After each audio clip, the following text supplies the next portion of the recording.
o podcast da QIFI. Eu sou a Carol. Eu sou o Marcelo. Nosso convidado de hoje tá aqui pela segunda vez. Quando veio, era apenas um garoto com alguns milhões na conta. Agora é um dos maiores players do marketing digital brasileiro. Seja bem-vindo de volta, Kaique Genisevski. Obrigado.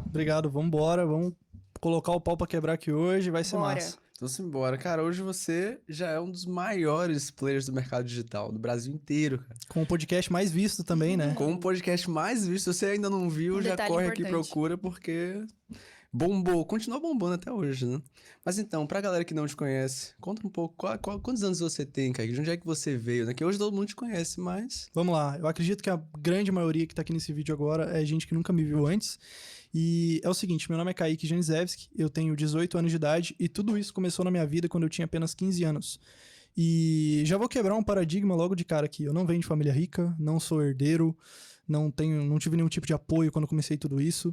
E, bom, eu fiquei milionário com 16 anos de idade, fiz meu primeiro milhão. Com 17 eu fiz mais de 10 milhões de reais em vendas e com 18 conto com mais de 35 milhões de reais em vendas.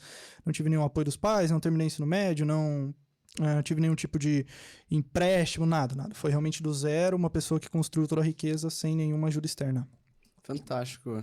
E assim, de onde é que surgiu essa vontade de crescer? Porque você ainda tá muito jovem, mas muito jovem já teve resultado, né? Então, como é seu background? Sabe de onde é que você veio? Vamos lá. Tudo começou quando eu era bem novinho. Com 4 anos de idade eu comecei a entender um pouco mais as coisas. Tipo, eu via os meus pais discutirem dentro de casa por sérios problemas financeiros. Então, eu via, cara, por quê? Tipo, por que acontece isso? Eu ainda não entendia sobre dinheiro, mas tá, por que vocês estão brigando? Por que vocês estão discutindo? Uhum. Tipo, o que significa esse tal de dinheiro que vocês têm que ganhar pra pagar essa tal da conta? Então, eu sempre ficava com isso na cabeça e isso sempre me incomodou muito, porque eu via que isso não era motivo de uma conversa tipo semanal, mas sim uma conversa diária. Então, observando a frequência da preocupação deles com ganhar dinheiro, com pagar conta, eu falei, caramba, tá, eu preciso ser uma pessoa que ganha dinheiro então pra eu não passar por esse tipo de problemas e pra minha família não passar por isso também. Então, com 4 anos de idade, eu lembro que eu perguntei pro meu pai um dia o que eu teria que fazer pra ganhar grana, pra ganhar um bom dinheiro e ter uma boa condição financeira. E ele me disse que eu tinha que ser juiz. Então, beleza, tem que ser juiz, porque juiz ganha muito bem. Ele tinha na cabeça dele que o juiz era um cara que ganhava muito dinheiro e tinha uma vida próspera e etc e tal. E aí, beleza, eu fiquei com isso na cabeça durante uns 2 anos, mais ou menos. Aí passou uns 2 anos, continua a mesma coisa, problemas financeiros na minha família. Os meus pais nunca ganharam muito dinheiro. Meu pai era operador de retroescavadeira, a minha mãe, ela era empregada doméstica. Então, o salário deles era, tipo, salário mínimo. E hoje em dia eu não consigo imaginar, tipo, uma possibilidade de eu viver com salário mínimo. Eu acho que o brasileiro é um povo que se adapta a qualquer situação, porque nos dias de hoje o cara conseguir viver com um único salário mínimo, pagar aluguel, sustentar a família, pagar gás, água, luz, internet, cara, esse daí é um herói, o brasileiro que sobrevive com salário mínimo. Então eu não conseguia imaginar essa questão. Aí o tempo foi passando, o meu pai me explicou um pouco melhor, meu pai e o meu irmão, na real, sobre o que era ser um juiz. E daí, quando eles começaram a me explicar, eu não me identifiquei com essa parada de lei e tal. Eu falei, estudar muita lei, não é pra mim. Então, com, tipo, de 4 a 7 anos de idade ali, eu falava, não, quero ser um juiz um dia. E chegou no 7, falei, não sei o que eu quero fazer, mas não é juiz, mas eu quero ganhar muito dinheiro. Aí passou o tempo, eu era só uma criança ali, um menininho, que sabia que precisava ganhar grana. E, cara, foi forte, porque eu sempre convivi muito com essa questão de ver os meus pais tendo problemas financeiros. Uma história que não, tipo, eu morava em Tararé, em São Paulo, tipo, uma cidade bem pequena, e aí o meu irmão, quando ele tinha 13 anos, eu acho que ele passou na ETEC, lá de Tatuí, tu conhece, né, Carol? Uhum. Então, meu irmão passou para estudar na ETEC, ele se mudou para Tatuí, no caso de Tararé para Tatuí, que é o interior de São Paulo, Tatuí. E aí, meu irmão foi morar na casa dos meus avós, morar de favor na casa dos meus avós, e os meus pais ficaram com muito dó, falou, putz, o moleque tá lá sozinho, e tipo assim, não era tanta proximidade da minha família, tipo, eu digo meu irmão e o meu pai, dos meus avós, então, tipo, tinha problemas, meu irmão falou, putz, não sei, não tô gostando de morar com eles, e eu queria ter o nosso canto, né? E o meu pai tava de saco cheio daquela cidade também, então basicamente meu pai vendeu tudo que tinha em Tararé e foi morar em Tatuí, interior de São Paulo. Por causa do meu irmão que tinha acabado de passar numa escola lá. Só que assim, o valor que meu pai conseguiu das coisas que ele vendeu lá em Tararé não pagava, tipo, quase nada em Tatuí. Por mais que ele tava saindo de um interior pro outro, esse outro interior acabava sendo ainda mais caro. E a gente foi morar num bairro bem ruim lá de Tatuí, que antes era uma favela, tipo, hoje em dia não é mais, ainda eu acredito que deva ter alguns problemas lá com, enfim, e antigamente era uma favela, então, tô dizendo isso só para contextualizar o background Sim. do lugar que a gente foi morar, era Sim. realmente um lugar bem simples.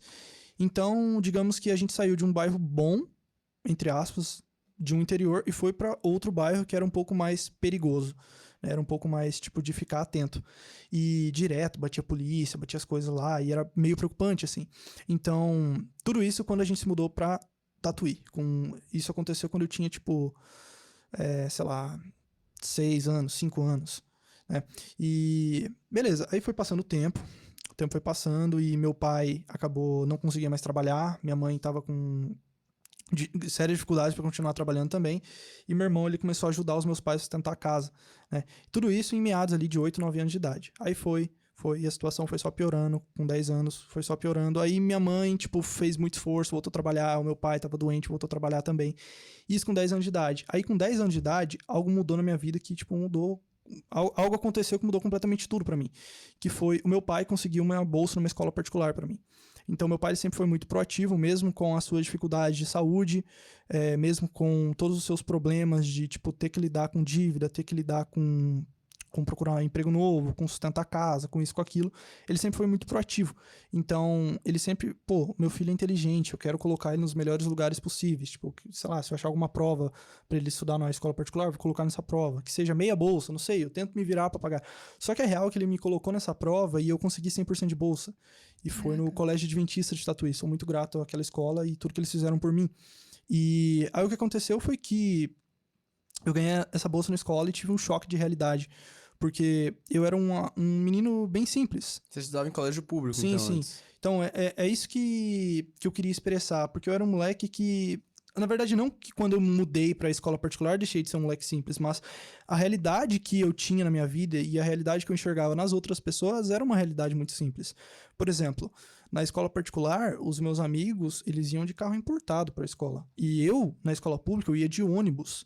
As pessoas que estudavam comigo na escola pública moravam todas em zonas rurais. O pai, por exemplo, era um fazendeiro, sei lá, plantava, não sei, mandioca, por exemplo. Aí o pai do meu amigo da escola particular é o maior empresário da cidade, é banqueiro, não, é dono de supermercado, dono de posto de gasolina. Então esse choque de realidade me fez pensar, caramba, velho, por quê? Tipo, o que acontece aqui? Por que o pai, por exemplo, tem uma profissão um pouco mais simples, não tem tanto dinheiro, não tem tanta condição financeira, e o pai é um tipo de empresário, tem uma condição financeira muito boa, o filho estuda em escola particular e vai de carro importado pra escola. Aí eu comecei a refletir, ué, mas por quê? Aí eu cheguei no consenso, pô, empresário, empresa. Aí eu falei, então é aí que tá o game. O cara que não é empresário, que trabalha pros outros, que vende tempo, que vende hora, não ganha tanto. E o cara que, ao invés de vender tempo, ele gera emprego, ele gera venda em escala, ele resolve o problema das outras pessoas em escala, ele coloca a pessoa para trabalhar para ele, esse cara ganha mais. Então, desde cedo, eu entendi que resolver o problema das outras pessoas e ser remunerado por isso era o maior significado, era o significado mais puro possível de ser um empresário, de ser um empreendedor. Legal. E esse foi o caminho que eu defini como o caminho da riqueza, né? O caminho da prosperidade. Então, desde cedo, cara, com 10 anos de idade eu concluí isso daí. Com 10 anos de idade você chegou a essa conclusão. Sim. E eu chegava pro meu pai e eu falava, olha pai, eu quero ser empresário, quero ser empresário, quero ser empresário. E como os meus pais, eles vieram de uma época onde era raro ser empresário. Os meus pais, eles são mais velhos. Então, da época deles, o caminho comum era terminar a escola, fazer uma faculdade e conseguir um bom emprego. Então, quando eu chegava para eles e falava, olha, eu quero ser empresário, eu não quero fazer faculdade, eu não quero fazer isso. Não tinha nenhum tipo de apoio. Ah, meus pais são ruins, teus pais são ruins. Se, por exemplo, tipo, alguém que tá assistindo esse podcast, teus pais não colaboram, não te apoiam. E a real é que o problema não é dos seus pais. O problema é teu que tá esperando apoio de uma pessoa que não entende o seu mundo, não entende a realidade hoje em dia, não entende como as coisas funcionam. Então, eu desde cedo entendi que, na real, eu seria o culpado pela situação se eu tivesse ficado triste, se eu tivesse me entristecido porque meus pais não apoiaram, a culpa seria minha, porque eu estaria esperando apoio. Aí, enfim, passou 10 anos de idade, eu já concluí, e isso foi muito importante, porque eu não me levei para outros caminhos. Então, digamos que, tipo, se surgisse alguma oportunidade de, tipo, que seja com 11, 12 anos, não, começa a fazer um curso técnico aqui sobre, sei lá, programação, sobre, tipo, não sei, auxiliar administrativo para você... Não. Edificação, essas coisas cara, assim. eu saía fora de tudo, porque eu falava, olha, cara, isso daqui não me identifica no futuro. Então, com 10 anos de idade, eu tinha esse mindset. E, portanto que, cara, até esquisito, mas... Passou o tempo, eu continuei com aquilo na cabeça e eu tinha um sentimento, até falava para minhas amigas e para meus amigos da escola, que eu queria ser empresário, queria criar um produto, mas ainda não tinha nada em mente. E eu ficava falando para eles assim, para as pessoas bem próximas de mim que frequentavam a escola. E, bom, passou o tempo, aí com 12 anos de idade eu tive o meu primeiro contato com o empreendedorismo.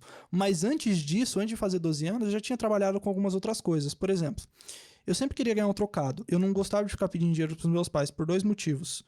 Pelo motivo que não sobrava pra eles e pelo segundo motivo que eu não queria ficar, tipo, dando aquele sentimento, olha, pai, eu preciso de dinheiro. Aí eu não queria dar o sentimento do meu pai se sentir, tipo, meio que impotente, meio que, tipo, putz, não posso, sabe? Sim. Não consigo. E isso dói, cara. Eu me imagino como se eu fosse um pai e meu filho chegasse pra mim, putz, pai, me dá 10 reais porque eu quero tomar um sorvete. Fala, caramba, velho, é pra um sorvete, não é pra fazer porcaria. Eu não tenho esses 10 reais. Então eu não gostava de pedir porque eu sabia que a resposta ia ser não e eu sabia que ele se sentia mal se ele falasse não. Uhum. E então, mas isso também não significa que meu pai deixou faltar alguma coisa. Nada. Só que não teve luxo também, não teve fartura. Só necessário. Era regradinho, Foi necessário, exato. Então, basicamente, eu dava os meus pulos. E eu direto, tipo, dava banho na cachorra da minha vizinha pra ganhar uns 5 pila ali. Lavava o carro do meu vizinho pra ganhar 5 reais. Aí teve até uma vez que um amigo do meu pai, o Laerte, um grande amigo da nossa família, ele trabalhava de azulejista, e um final de semana ele ligou pro meu pai perguntando se eu tava disponível. Aí, tipo, tá. Aí daí eu pensei, ué, mas por que, como assim disponível? Aí ele falou, tua mãe tava lá no... A esposa dele, a Leila, tinha um salão de cabelo, assim. Daí minha mãe tava lá um dia e minha mãe tava comentando, fazendo as fofocas lá, que eu tava dando banho nos cachorros dos vizinhos pra ganhar dinheiro. Daí eu falei, beleza, e, tua mãe falou lá no salão e eu vou te chamar pra você trabalhar um dia comigo aqui de auxiliar. Eu vou assentar uns azulejos aqui, você bate massa, você leva carrinho pra mim. E, cara, nossa, velho, eu fui, tipo, eu fiquei um dia lá, uma tarde, mexendo com... Cara, eu era só os palitos, só os cotocos de braço. Saiu moído. 12 anos. Não, com 11. Com 11 anos de idade eu tava ali ajudando. Mas assim, não tô falando que eu virei um pedreiro dando por dia, não. Mas eu fui ali, mexi massa, levantava carrinho de mão com areia dentro. Era ali, sei lá, 3 pá de areia, porque senão eu tinha um infarto ali tentando fazer força. Bom, mas isso pra mentalidade de uma criança de cara. 11 anos, Sim, nossa, Eu prepara saí de demais pro casa futuro. animado pra trabalhar com ele e voltei falando, Deus me livre. Porque assim, eu falei, não, eu concluí aqui o que eu realmente não quero. O que eu realmente não quero é ter que trabalhar com os braços. Ter que trabalhar na marra, na força ali. Então, eu ganhei uma grana ali, 20, acho que 25 reais, alguma coisa assim, e voltei, não. Próximo final de semana você pode arrumar outro cara aí, que pra mim isso aqui não dá. E aí, passou o tempo, continuei ali fazendo os bicos. Meu pai, ele tinha também alguns amigos dele que tinha casa de aluguel. Aí eu postava nos classificados e ganhava tipo 50 reais toda vez que alugava uma casa. Então eu sempre tava fazendo esses trampos aí, cara. Passei no final de semana, comer uma pizza, comer um lanche com meus amigos. Nunca ficava enchendo o saco dos meus pais a troco de dinheiro. Legal. 12 anos de idade, eu comecei... Na verdade, eu jogava online num PC bem antigo que meu irmão tinha comprado e deixou pra mim quando ele se mudou de casa. Eu jogava um jogo online. E daí, com 12 anos de idade, esse jogo estourou. Tipo, todo mundo começou a jogar. E teve um boom de venda de conta.